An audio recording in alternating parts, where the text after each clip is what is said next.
In patients with acute decompensation of cirrhosis, systemic inflammation contributes to development and severity of acute-on-chronic liver failure, ACLF, a syndrome characterized by multi-organ system failure and short-term mortality. The clinical course of ACLF is highly dynamic, so we need tools for accurate assessment to help us identify patients at higher risk of short-term mortality quickly. To date, prognostic models underestimate the risk of death of patients with acute decompensation of cirrhosis and ACLF. This is not surprising because these scores don't take into account the pathophysiological mechanism of the disease, ignoring systemic inflammation and associated metabolic dysfunction. Our goal was to identify and validate metabolites that could improve the current prognostic models and help us better understand the pathophysiology of acute decompensation of cirrhosis. We used untargeted serum metabolomic data in more than 1,600 patients from 2 previous studies, Canonic and Predict, that looked at patients non-electively admitted to hospital for decompensated cirrhosis across Europe.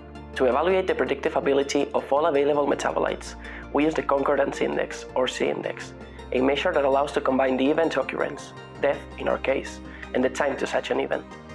By clustering the individual C indexes of all metabolites in the Canonic and Predict cohorts, we found a shared fingerprint associated with short-term mortality.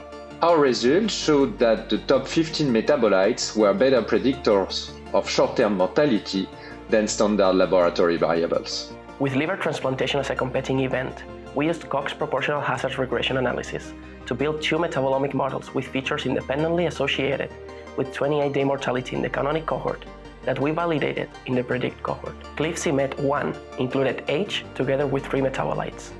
CLIF-C MET 2 included H, standard laboratory measures, bilirubin and INR, and 2 of the 3 metabolites used in the first model.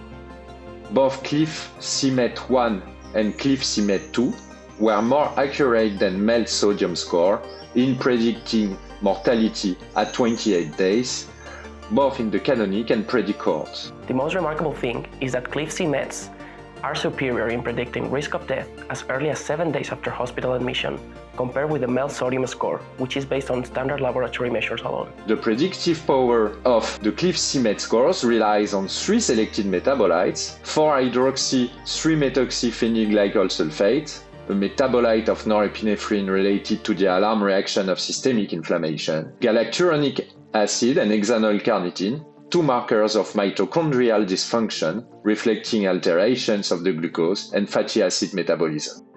Our metabolomic model performs better than other prognostication models routinely used in clinical practice. In the future, clinicians could use the CLIF-C MET score to make early therapeutic decisions to improve survival rates in patients with poor prognosis.